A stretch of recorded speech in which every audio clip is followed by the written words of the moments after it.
Well, our change creator tonight is working to keep what happened during the Holocaust fresh in the minds of our young students today. It really is an effort that Louise Gatesy has been doing for more than 20 years. She joins us now to share why this is so important and why you got involved in this effort.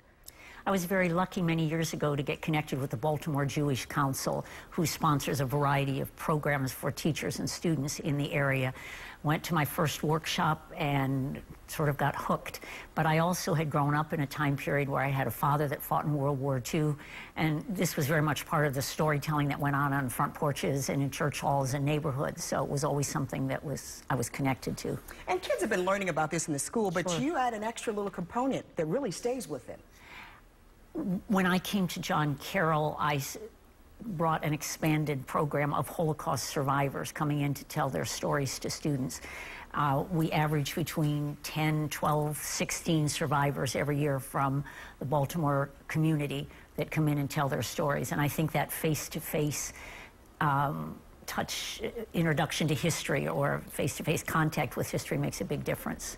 What were some of the reactions of what the students have to say about hearing from the survivors? It's interesting because students will come back again and again and say that it is a life-changing experience in some way. It either makes them think a little bit differently than they would have thought of before, or examine things a little bit differently, or it literally makes them go out and study Holocaust education in college, so they run the whole spectrum. But it's something that stays with them, and one of the things we ask our students to do is to keep the stories alive, and they pledge each year to keep the stories alive of at least one person, each one of them, so that the stories don't die and disappear. And I was going to say that's important too, because a lot of these folks are getting up in age. It is, absolutely.